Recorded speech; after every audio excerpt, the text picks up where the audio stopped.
Hi YouTube, this is Agrax coming to you after the first incredibly exciting and information-filled day of BlizzCon. One of the things Blizzard released after the opening ceremonies was a full feature page of all the artifact weapons for Legion. So, because I'm a gigantic nerd, I figured we'd just go through all these, read off a few things, and tell you like my speculations and what I think of all of them. So we're just going to go on down the list, starting here with the Death Knight. This first bit's the same, so I'm only going to read it once. Only Azeroth's most seasoned veterans possess the fortitude to wield artifacts of legend against the Burning Legion. Your myth-forged weapon grows in power as you do, and your choices will change its abilities and the way it looks, sounds, and feels in combat. Faction your artifact into the perfect instrument of battle and guide your faction in its most desperate hour. A Death Knight is only as good as the weapon they wield. You've become one of the greatest heroes of Azeroth, one deserving of a weapon not only with power, but with a name. It says power there twice. Okay. As Knights of Darkness, Death Knights have three distinct specializations: Blood, Frost, and Unholy. Each brings with it a unique identity that is reflected within the artifact weapon choices. Blood Death Knights wield an axe of great power known as the Maw of the Damned. Forged for rendering both soul and flesh, this weapon testifies to the wielder's great power over mortality itself. Frost Death Knights bend the will of Frostmourne's shattered remnants to their cold-hearted needs. Known as Icebringer and Frost Reaper, these dual devices of death are waiting to be infused with even greater power. Unholy Death Knights, true to their nature, wield violence, plague, and death in the form of their ghastly blade Apocalypse, a great and terrible weapon that leaves a trail of broken dreams in its wake. Each artifact is a symbol of the might of the Death Knight that wields it. Names have power. Learn those of these mighty weapons well, for they will be your constant companions against the deadliest foes you've faced yet. So as Blizzard told us at Gamescom, these are the only weapons we're going to be getting in Legion. So make good use of them. Blood gets Maw of the Damned. This is the main look of the artifact here, from what I can tell, in the little animated goblin. And then this is one of the alternate looks of the weapon, because you can customize what these weapons look like as you adventure through Legion. The way they described it at Gamescom is there will be like a master skin that'll be the better version of the weapon. Like, it'll be similar to what this looks like, but just a little bit nicer. And then alternate versions of the weapon that'll kind of make you look distinct. So, Maw of the Damned. An ancient Legion axe forged from a metal that drains its victims' vital energies. The soul of its original creator is trapped within and cursed with unending hunger. For more than 1,000 years, an old and cunning Moarg has used the axe to butcher uprisings and consume the life of the force of the Legion's foes. Over its long and infamous history, the weapon has made its demonic bearer extraordinarily powerful. So, it's really cool that they're getting an axe. I really like the look of this, especially the way it's kind of like got the red light draining here on the side, as you can kind of see. The Moarg are those little tinkerer dudes you saw in Outland. We actually haven't seen them since then, so it's nice that they're kind of coming back as part of the Legion Vanguard, because they built the Fell Cannons and Fell Reavers and stuff. And then there's the big versions of them, which are like the dudes that stomp around with the giant drill hands and the weird, like, laser eyes. So it's kind of neat we're going to see them back. We saw an updated model for them in the Demon Hunter Starting Zone pictures, so that looks really cool. Frost, Icebringer, and Frost Reaper, Blades of the Fallen Prince. Again, here's the main version, and here's going to be the updated. And these are two weapons. Crafted by the Burning Legion to corrupt the world of Azeroth, the soul-stealing runeblade Frostmourne was shattered by Ashbringer atop Icecrown Citadel. Countless souls were freed from the broken blade, but others were not so fortunate. Today, the shards of Frostmourne can be recrafted and infused with even more power. However, the spirits still trapped within must first be subdued and bent to the wielder's will. So again, these are all hinting at kind of interesting little quest lines we're going to have to go through with these weapons, which, based on what they said at Gamescom, is going to be true, at least to begin with. We're going to have to go and get them in a very special way. I'm wondering if Death Knights will actually have to go to Icecrown. So leave like the new starting zone and go back to Icecrown to get these weapons. That'd be kind of cool, kind of send you throughout the world to gather up these shards of power. Lastly, Unholy, Apocalypse. Vampiric demons known as Nathrazim forged this ancient sword, which brings with it violence, plagues, and death. Apocalypse soon earned a horrific reputation in the hands of a Tirisgard mage who couldn't control its destructive energies. In time, the sword was seized by the malevolent Dark Riders, servants of Medivh and the corrupted guardian of Tirisfal. They hid the blade in the catacombs under his home, the Tower of Karazhan. So that's a couple of things we've had referencing Medivh recently, and Karazhan too. There's a few more that reference Karazhan, which is kind of cool. So somebody from Tirisfal, one of the old mages there, had this blade on Azeroth, and it was just went crazy. And then the Dark Riders took it, the Dark Riders were previously mentioned and will be part of another artifact called the Scythe of Elune that comes up. So I don't know if we're going to get more from them or not. There was a comic about them that I don't think I ever read, because it looked boring and stupid. But this weapon looks really cool. It's just a big old two-handed blade with skulls and green runes, and it looks really cool. And I like this alternate version down here, because it shows a very different look for the blade, curved and kind of Kopesh-y. I really like it. The Death Knight I play is mostly unholy, so this will probably be what I'll be getting if I play my Death Knight alt. We're going to move on, though, to the new class, the Demon Hunter. Demon Hunters only have 2 specs instead of the usual 3. So, again, this is the same as it was in the Death Knight, so I'm just going to skip this every time. But down here, to Disciples of Illidan. Demon Hunters have 2 distinct specializations, Havoc and Vengeance. Each brings with it a unique identity that is reflected within the artifact weapon choices. Havoc Demon Hunters deal quick and lethal damage with the twin blades of the Deceiver. These glaives of immense power cut through all that would stand in the Demon Hunter's way. Vengeance Demon Hunters stand strong against all incoming threats. Their weapon of choice are the Eldrachi Warblades, which are infused with the might and incredible resilience of a lost people. This is really cool. I like this thing, because this one references a previous Demon Hunter, and this one references something we haven't seen before, which is another just completely alien culture. Havoc, Twin Blades of the Deceiver. These glaives belong to the former Demon Hunter, Varadris Fellsoul. Once a member of the Illidari and a sworn enemy of the Burning Legion, he was slain at Black Temple. By us. We totally killed him for a quest. After the Legion's leader, Kil'jaeden, revived him in the Twisting Nether, Varadris surrendered to the demon within him, forsaking his mortality.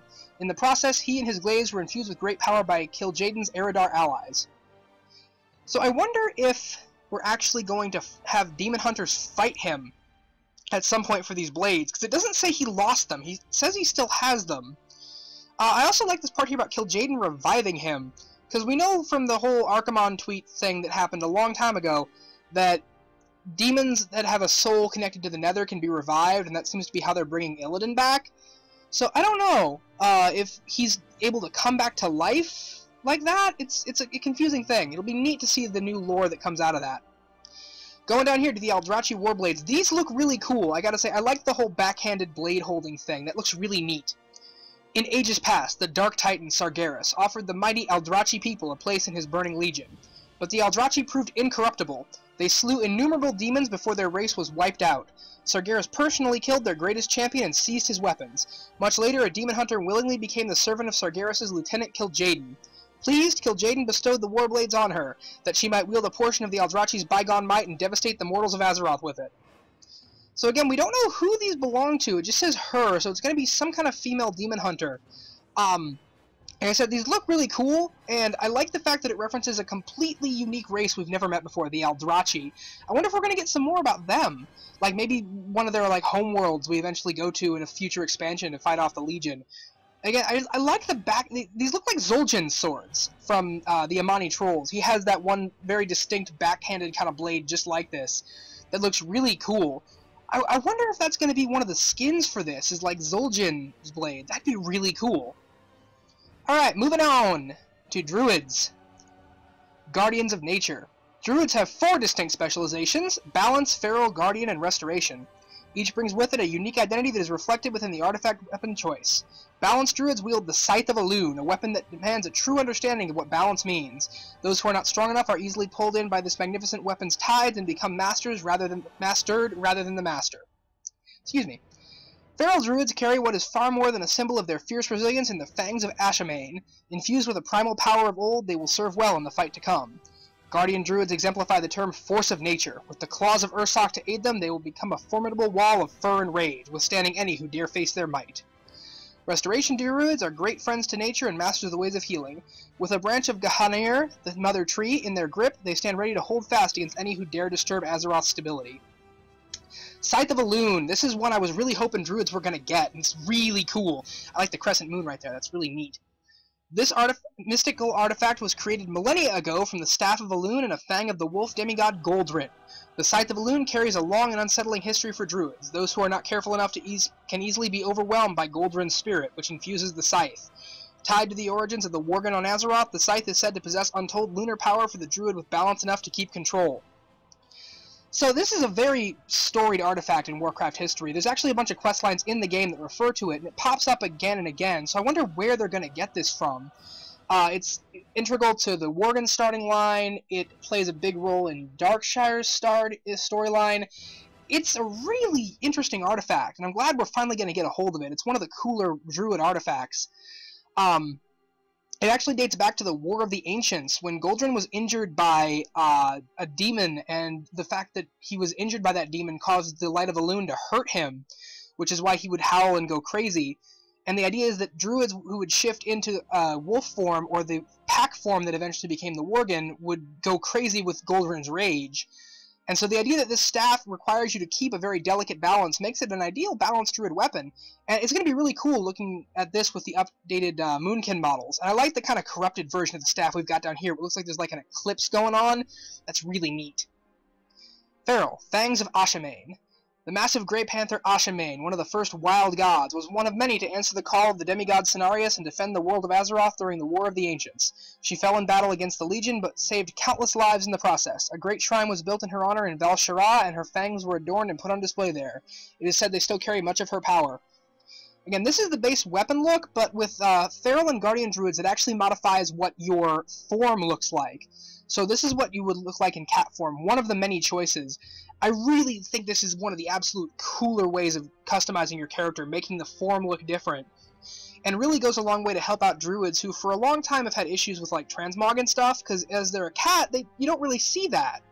But here, like, the weapons look unique, and then the form also looks unique, so you can tell even when a druid's in combat that they're a very specific kind of druid, and it's really, really neat. I can't wait to see all the various customizations. I might actually spec my druid into Fairhold just to get really cool looking cat forms. Guardian, the Claws of Ursoc, a nice fist weapon, yeah!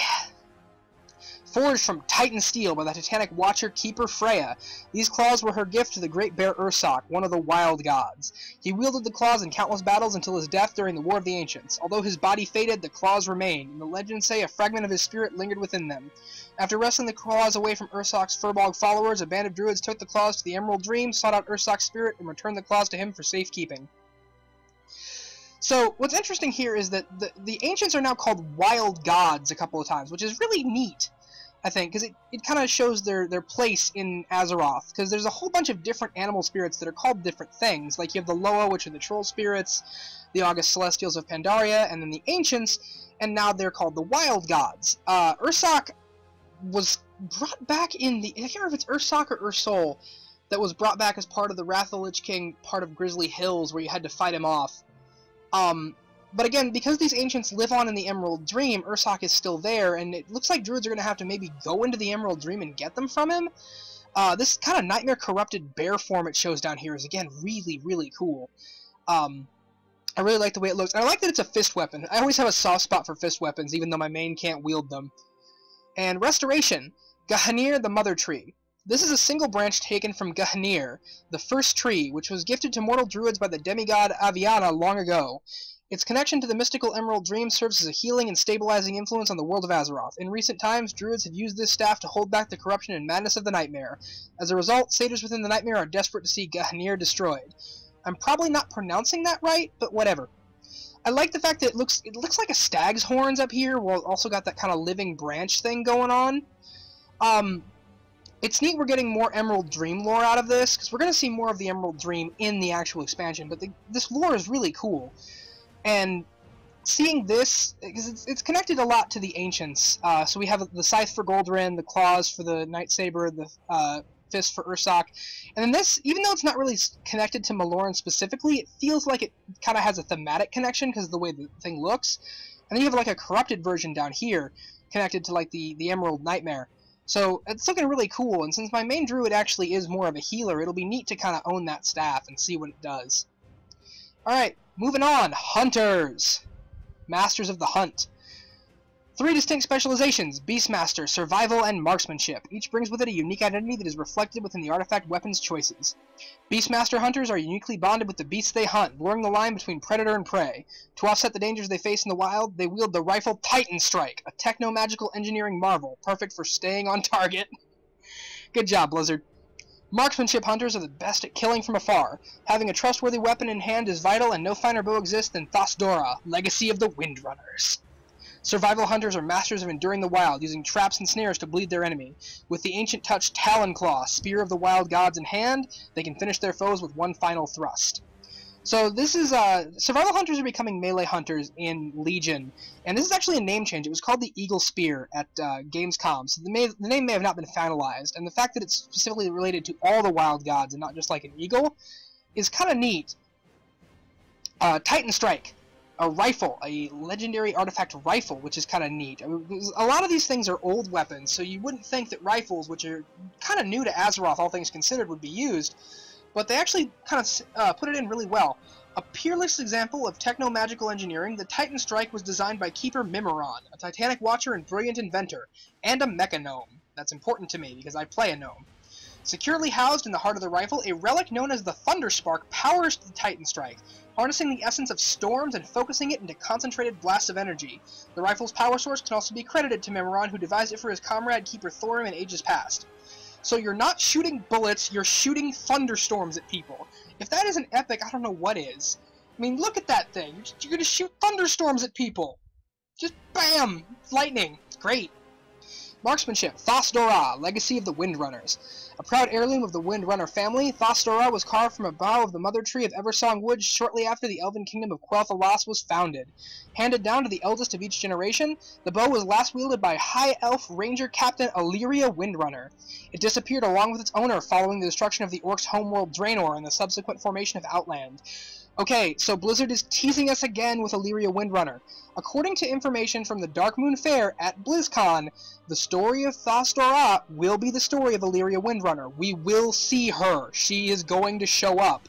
Which, considering it's been like 5 expansions with that little teaser saying no one knows what happened to Illyria and Turalyon, you better give me this, Blizzard. I want this. I play on Turalyon, and Illyria is one of my favorite characters. You give me this. So that's the main bow, and then there's this kind of more Sunstrider-looking bow down here. That looks really cool.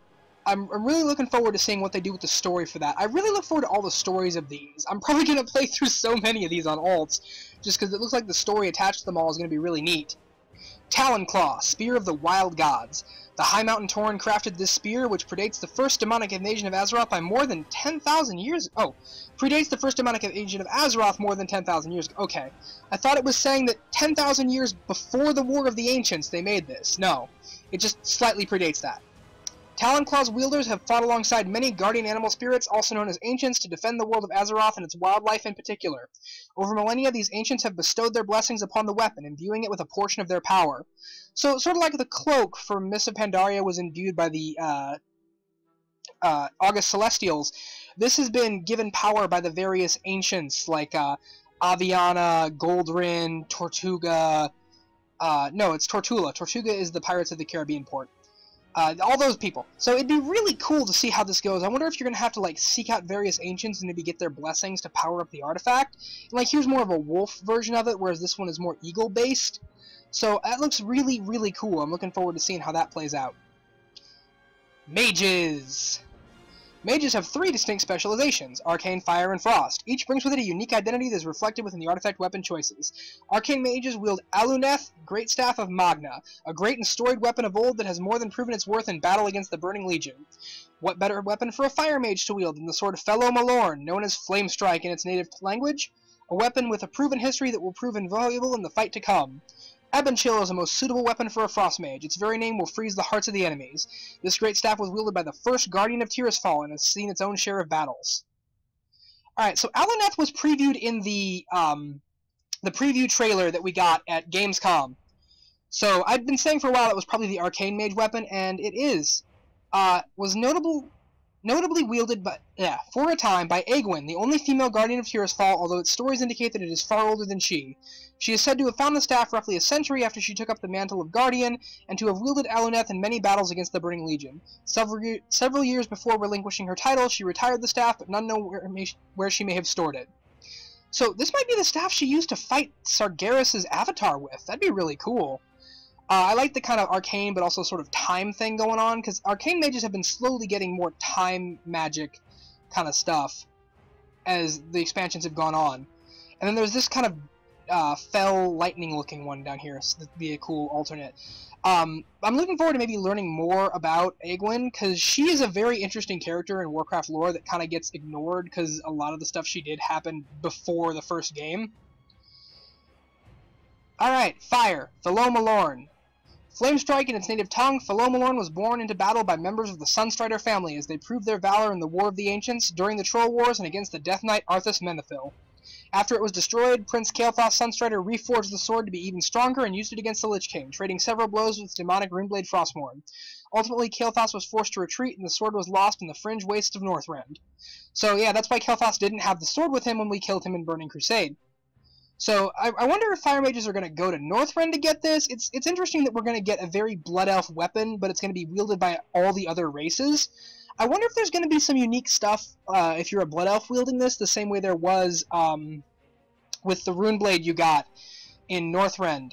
My name is blanking right now, but it was the twin blade to the one that you used to get from killing Onyxia. It's going to come to me in 20 minutes and I'll blurt it out, I just know it.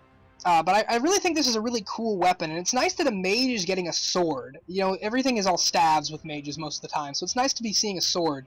And we're going to see some more of that later, too, which is really nice. And Ebonchill. This great staff was wielded by Alodi, the first guardian of Tirisfal. He bore the staff into many battles against Legion forces for the century in which he served as guardian, then stepped down from the role of guardian, but he retained the staff to his dying days. Upon his passing, the Kirintor stored this staff safely away for fear of what might happen if a lesser mage attempted to wield its power without the ability to control its fury. Ooh, that sounds neat. So, like, maybe there's more power in the staff than most mages can possibly control. That's really cool. Ebonchill is definitely a nice one. I like the fact that it's kind of got this almost greatsword look to it in this version, where like half the staff is a hilt and half of it is just ice. Now, that may just be partially because it's got a gnome wielding it, so the staff is shorter than it would normally be. And this one looks almost more spear-like as the alternate version of it, so that's really, really neat. It's nice that the staff itself is very distinct from the other one. The artifact weapons have to be obviously very different in order to really make a role. So the fact that we're getting a bunch of connections to the Guardians of Tirisfal shows that we might be getting more lore from them, which is really nice. Moving on to the monks. Alright, 3 distinct specializations, as always: Brewmaster, Mistweaver, and Windwalker. Brewmaster monks will wield Fuzan, the Wanderer's Champion. Crafted from the first of Pandaria's forest, its journey through the ages has imbued it with untold power in the hands of these clever masters. Shaylun, Staff of the Mists, has been through many trials in the bid to protect the lands of Pandaria. In the hands of the right Mistweaver monk, it could aid in turning the tide against the Burning Legion. Fists of the Heavens, in the hands of Master Martial Artists, the Windwalker monk, are lethal against any foe. Infused with raw elemental powers, these weapons make their monk near unstoppable. That's cool. Fuzan, the Wanderer's Champion. Long ago, as the Titanic Watcher Keeper Freya set out to populate the world with life, she placed one of the first seeds in Pandaria. From it grew Fuzan, the first, and all of Pandaria's forest descended from it. Before populating the rest of Azeroth, Freya fashioned a walking stick for her travelers from one of the Fuzan's branches. Eventually, Freya passed her staff to the Jade Serpent Yu'lon, who later gave it to the uniquely clever Hosen, the Monkey King, as he was called, hung his most prized possession from the staff, which he carries with him to this day. Oh, so we're actually going to get the Monkey King staff. That's really cool. I don't know if it looks exactly like this in-game or not right now. I'll have to check. I like the fact that it's connecting the Titanic Watchers to the August Celestials, showing we may get a little bit more understanding of how the Titans and the Ancients and the Celestials all kind of fit together on Azeroth.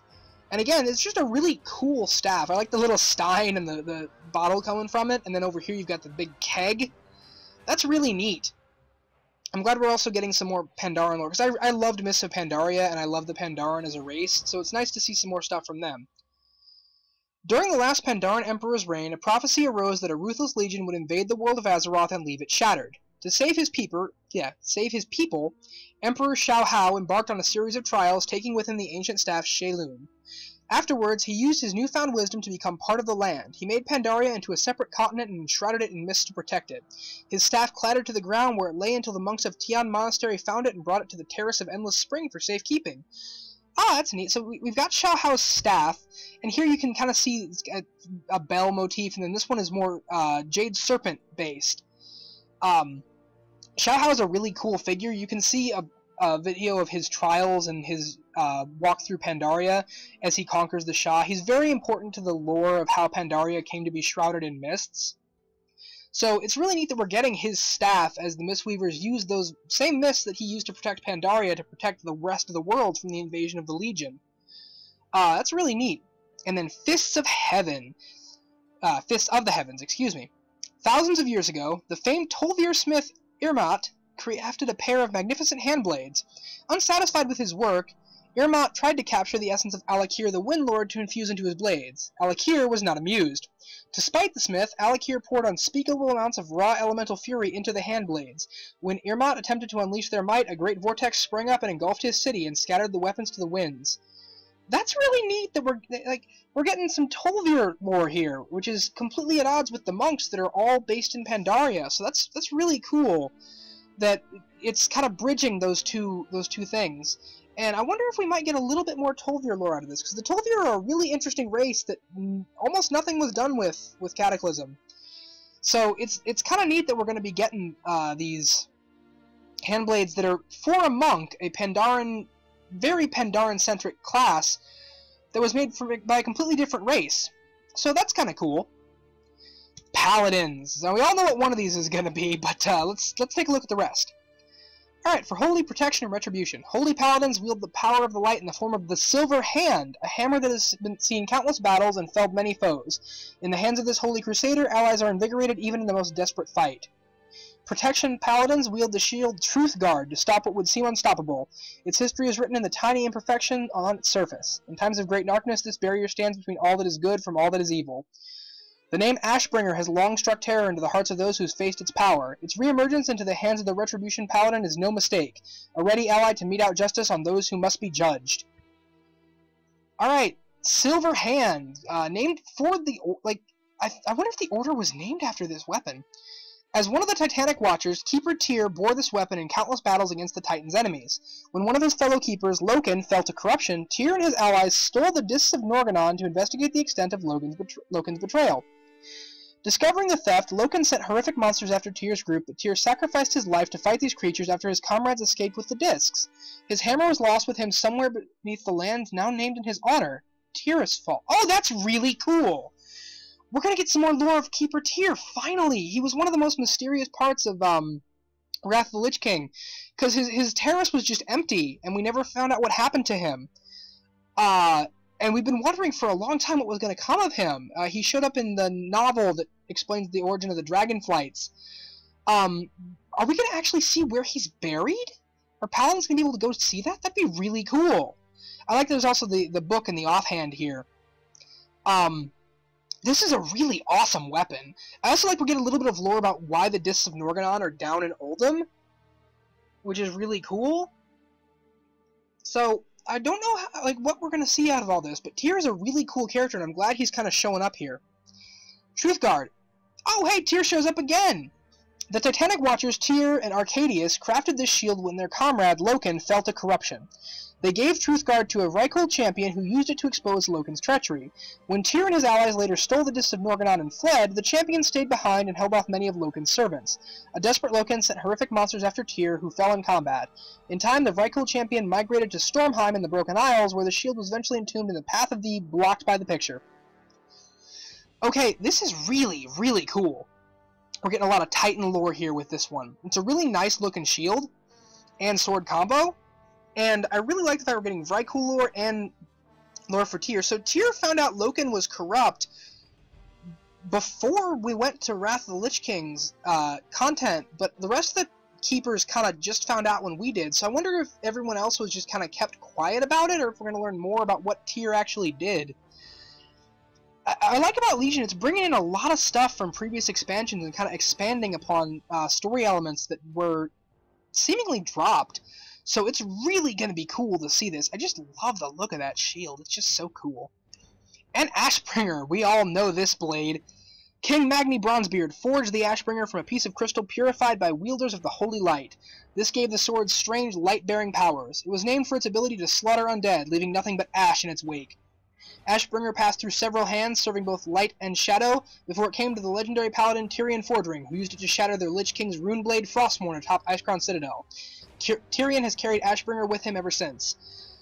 I'm really wondering if they're gonna kill Tyrion, or if he's just gonna like just go crazy and lose it. I don't know, but this is one that people have wanted for a long time. It is a very iconic Warcraft weapon.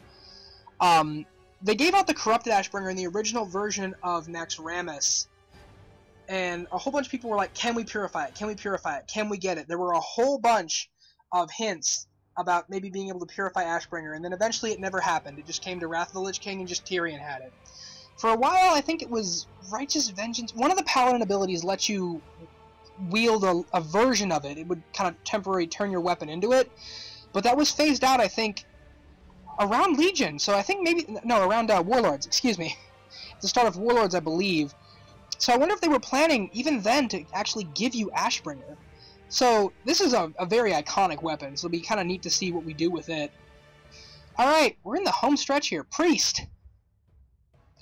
Priests have 3 different specializations: Discipline, Holy, and Shadow. Discipline priests stand between the light and shadow. Wielding both, they straddle the precipice between. For them, this balance must be carefully cultivated so they might wield and control the powers of the staff Light's Wrath in battle. Holy priests embody the power of the divine and thus wield a true weapon of the light, Ture, Beacon of the Naru. A weapon of this pedigree can be put to task either to heal allies or smite those who would stand against them. Practitioners of the Way of Shadows truly covet Zal-Atalath. Zal-Atatath, Blade of the Black Empire, as part of their arsenal. Blade of the Black Empire, that's a really cool sounding name. Shadow priests who wield this void-honed blade will truly terrify their enemies and bend minds to their will. Light's Wrath, that's a really cool look. I like the stained glass effect it's kind of got there. That's really neat. Oh, and this one too with the book at the end, that's really cool. Obsessed with cleansing the undead from the world of Azeroth, the fanatical Scarlet Crusade tried to create a second Ashbringer in the form of a staff. However, a dreadlord who had infiltrated the Order intervened. I assume that's Balzanar, but it might be somebody else. Interrupting their effort and triggering a violent magical explosion, the damaged staff's power proved near uncontrollable. After several wielders tried and failed to use the staff safely, the elite magi of the Kirin Tor hid it away lest it unleash further deadly calamities. Oh, that's cool. We're bringing in the Scarlet Crusade lore. That's really neat. I'd never really heard much about Discipline being the middle ground between light and shadow, but that's kind of neat that they've kind of got a weapon that kind of straddles both. I'm really interested to see like what the lore behind it is. Tuure, Beacon of the Naru, or Ture. I don't know if there's going to be like a thing there. It looks like a doll at the end. That's really neat. And then they've got like the shadowy void one down here. It's really... I love the various looks of these artifacts. As beings of holy light, the benevolent Naru rescued the Draenei from their homeworld after most of its people were transformed into demonic recruits of the Burning Legion. Demons nearly overwhelmed the fleeing Draenei, but the Naru protected the refugees with this beacon crystal.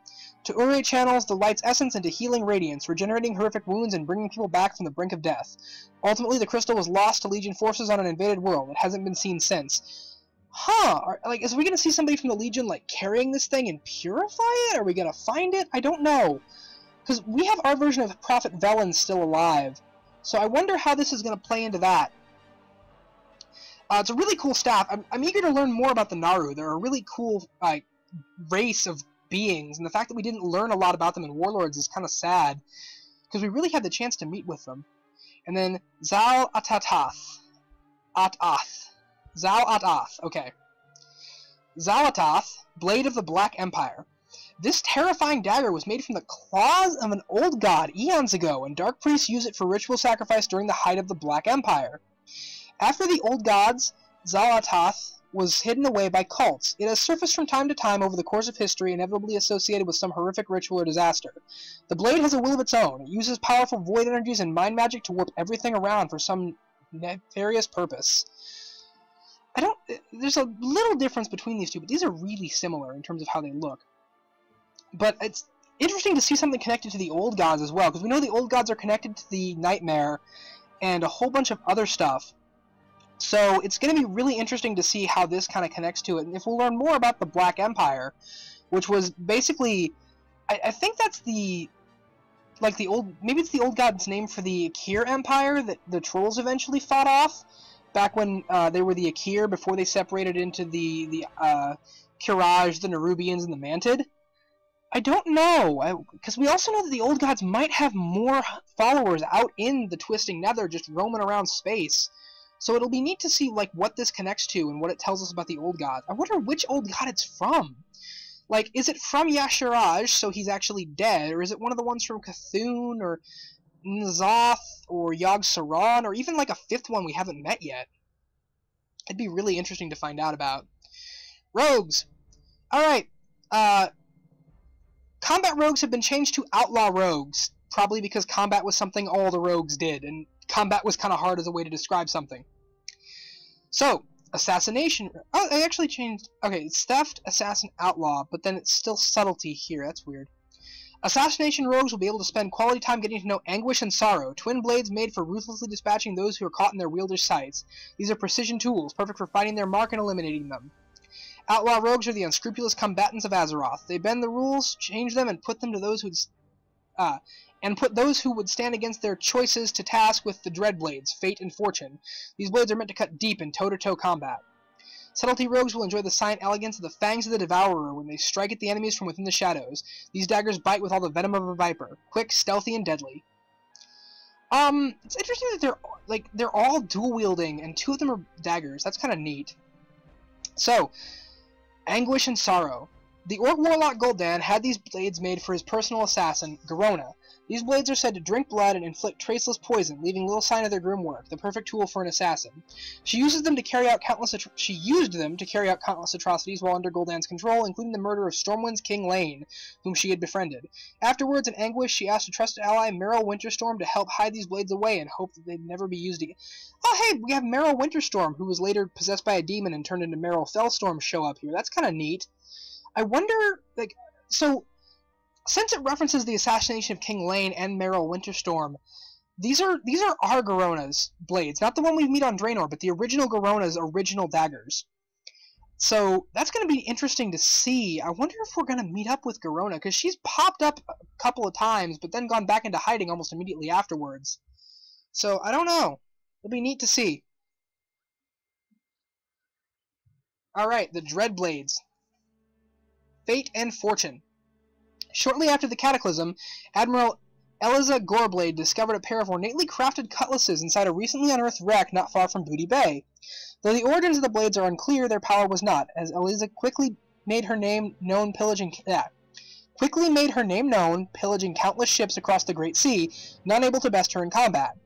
Rumors spread among pirates and sailors about the Dreadblades, the most common one of all agreeing that they are cursed, and that if they should ever stop being fed new victims, they claim their owner's head. I like that they have the opposite kind of coloring, like this one's silver with the gold inside, and this one's gold with the silver inside.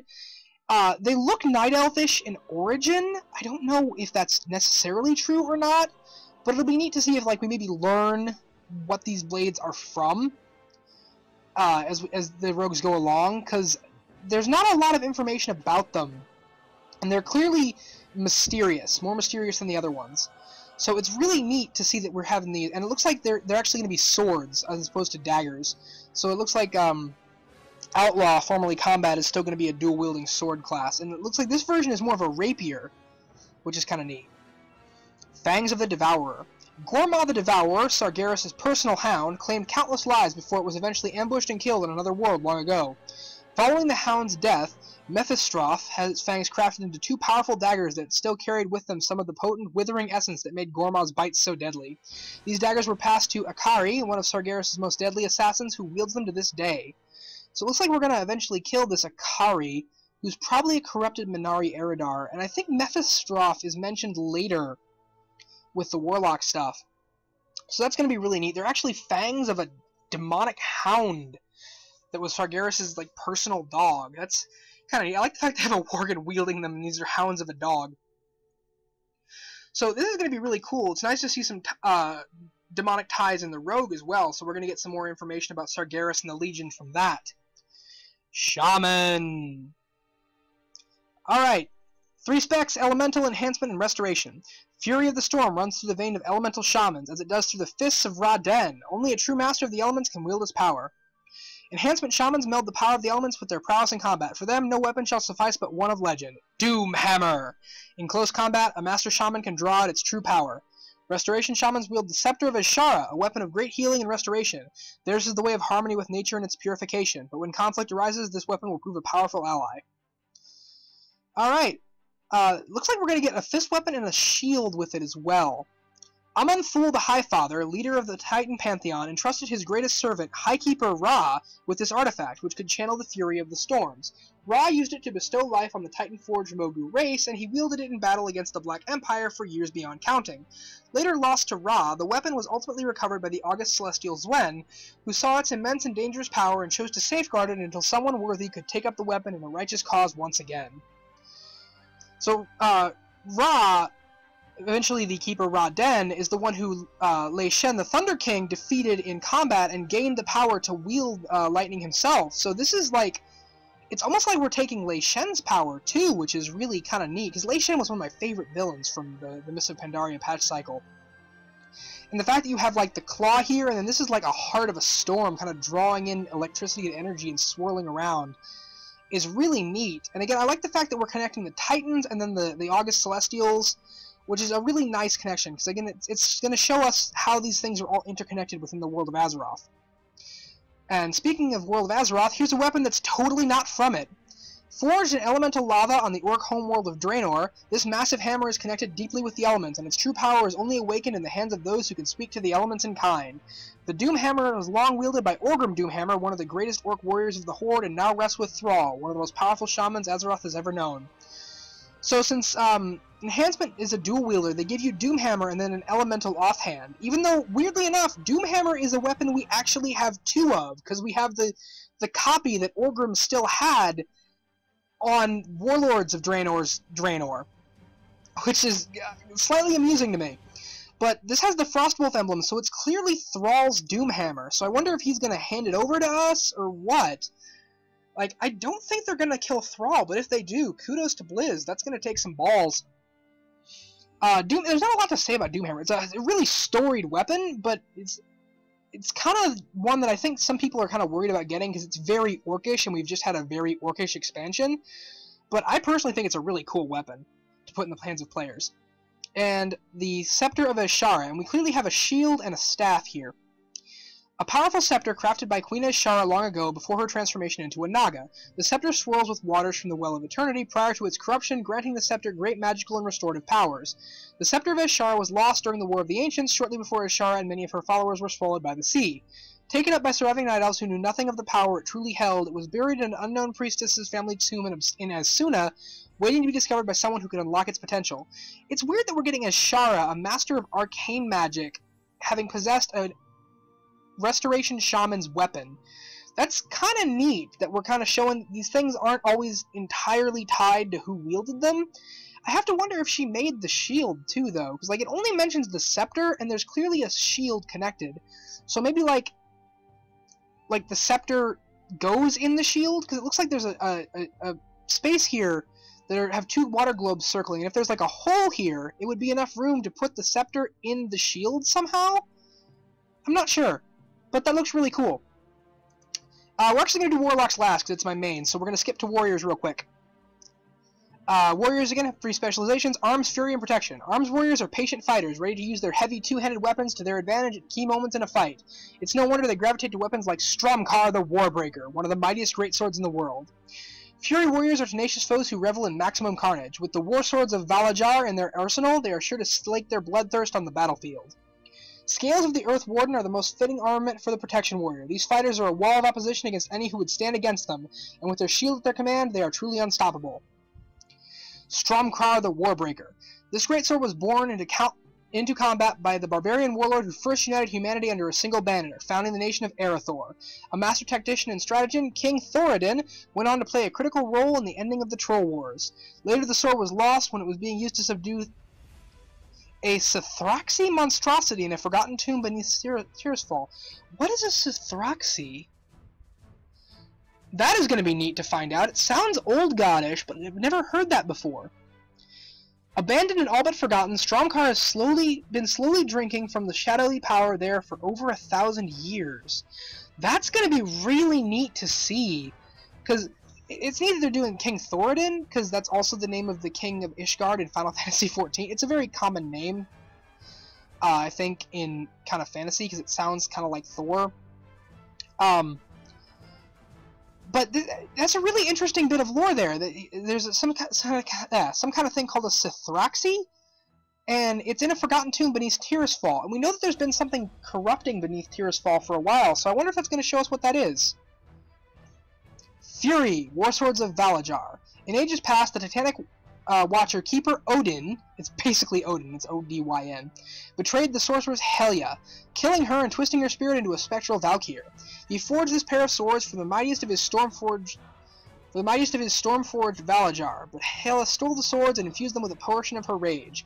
She then gave them to her own champion, who used them to hunt the greatest heroes and drag their souls away to serve in Helheim. These swords stir their owner into unrelenting and pursuing attacks that overcome a target's defenses and leave no opening for counterattacks. So the thing is, Fury can dual-wield two-handers, and these look like one-handed swords. So I don't know if we're going to have them only doing one-handers, or if they're going to find a way to make them dual-wield two-handers. They're really interesting, and again, they're tied to the Valkyr lore that we're going to be learning about, and the Titan Keepers Odin and apparently some sorceress named Hela. But, I don't know, one of the coolest things about Fury was the dual-wielding of two-handers, so I'm not sure if I like the fact that it's going to be one-handed swords going forward, or if they're going to like surprise us and be like, no, these are two-handers, they just look small on a goblin. Protection, Scale of the Earth Warder. An impenetrable shield crafted from a scale of the Black Dragon aspect, Neltharion the Earth Warder, before the old god's corruption overcame him. A formidable Valkyr king, Magnar Icebreaker, carried this shield into combat and won victory after victory in face of grim odds. When he finally fell in battle, it was due to treachery by the servant of the Valkyr Hela. The shield is now entombed with King Magnar's body in the Path of the Kings in Stormheim. So I think that was the one that was cut off earlier, Path of the Kings. Again, really cool. It's nice we're seeing some lore from Deathwing coming in here. Again, it feels like this expansion is blending all the previous ones together in kind of a big mega Warcraft expansion. Because we're getting, like, the Valkyr from Wrath of the Lich King and stuff from Deathwing, who was the focus of Cataclysm. And again, I just really like the way it kind of looks. Like, it's a dragon-scale shield and sword. And that's just such a big fantasy thing, is to have stuff made from dragons. It's really cool. And Warlock. We kind of went slightly off order here, but Warlocks are my main class, so I felt I'd talk about them last. Alright, we have Affliction, Demonology, and Destruction.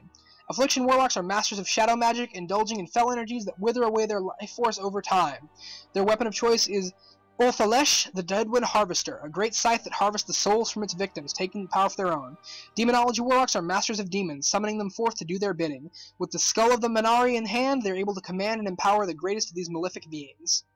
Sargeras' name is synonymous with destruction, so what more fitting weapon for a destruction warlock than the Scepter of Sargeras? This weapon is sure to set a warlock's fell-fueled heart ablaze with the chaotic destruction it can cause. Alright, I like this already. It's a scythe. That's really cool and unique. I mean, I know it's probably like a staff in terms of, like, in game terms, but it's a scythe. The first Necrolite to walk the world of Azeroth, Satiel, was given this scythe by the Titan Sargeras himself. It grows in power as it drains souls from its victims. The Harvester earned its name as Satiel methodically drained all the life from the hapless inhabitants of Deadwind Pass, creating a potent magical nexus there in the process. Hunting down Satiel, the Guardians of Tirisfal turned the scythe on her, sending her soul to join those of her victims. Eventually, the Dark Riders recovered the weapon and secreted it beneath the Tower of Karazhan. So, I wonder if this scythe is responsible for creating the leyline nexus that caused Karazhan to be built where it was, and causes it to be some kind of weird dimensional place. It'd be neat if we get some more lore about Karazhan, because it looks like this is the second thing the Dark Riders put beneath Karazhan. So they put this, and they put the Unholy Sword there. It's also a lot, again, more involving the Guardian of Tirisfal, which is really cool. And again, I just love the way the fact that it's a scythe! They're reaping lives! That's so cool! Because again, it's not just a staff, it's got its own little unique twist on it being a scythe, which is nice. This one, I think, is also really cool. Skull of the Manari. Before the Eridar served the Titan Sargeras, one of their greatest leaders, Thalkiel, had unprecedented skill with summoning and binding magics. Driven by ambition, he reached into the void and was answered with knowledge of dark creatures unlike any the Eridar had seen before. His audacious power grab infuriated the Demon Lord Archimonde, who struck him down, then had his skull gilded and placed on display as a warning. Today, the Dreadlord Mephistroth uses it to enhance his ability to summon and command the demon armies of the Legion. So, I'm curious about the timeline here. If they did this before the Eridar turned to corruption or after. Because Sargeras corrupted the Eridar. So, Like, it mentions the Demon Lord Archimonde, but Archimonde wasn't a Demon Lord at the time. He was just an Eridar. So, that's kind of interesting. I just love the fact that it's just a floating skull. Like, you don't get a... Like, it's not a weapon or anything. It's a floating skull that lets you help summon demons. That's really cool. And according to the Darkmoon Faire, like, we're going to get stuff that these artifacts do that's really unique. So I wonder if it's going to whisper to you and, like, tell you dark secrets the way the Skull of Gul'dan does now. Lastly, we have the Scepter of Sargeras. Created through incredible effort by hundreds of Sargeras servants, this scepter can rip open dimensional gateways between worlds. It was entombed beneath the sea for centuries, then used by the Orc Shaman Ner'zhul to open portals that tore the world of Draenor apart, leaving behind the shattered realm of Outland. The scepter was finally secured by the elite Magi of the Kirin Tor. Unable to destroy it, they hid it away under a magically protected chamber and put it under eternal watch to prevent it from ever being used again. So are we going to have this, like, given to us in our most desperate hour, or are we going to break in and take this thing? I'm not going to lie, it looks really cool. I like the ribbons kind of hanging from it, the runes above it, the fact that it's got this, like, purple dark fire coming off of it. Just looks so cool. And there's this version of it, which almost looks more like an upgraded version of the original one with the eye and the bat wings. I'm really looking forward to wielding this thing, because Destruction is my main class, so I'm really looking forward to getting and powering this thing up and kind of seeing about it. And if it tells us more about Sargeras, all the better. All in all, I really like the artifacts they've been given. We'll have to see kind of how they're implemented to see how good they really are. But I personally think this is a good step forward for Blizzard. It's a good indication of things to come. And it's showing us these cool weapons we're going to be seeing and giving us a glimpse at how we're going to be able to sort of customize and make them our own. So, I mean, what do you think about these artifact weapons? Do you think that they're really interesting? Do you hate the idea and just wish you were getting just regular weapons? What do you think about them? You know, just leave a comment below. And I really hope we're going to get more information for Day 2 of BlizzCon, because Day 2 is going to be the class panel, where they talk more about class changes and talents and things like that. So hopefully we get some interesting information from that, and hopefully there's enough for me to make some kind of video about it. So thanks for sticking with me on this as I rambled on about that. Thanks, and have a great day, YouTube. Bye-bye.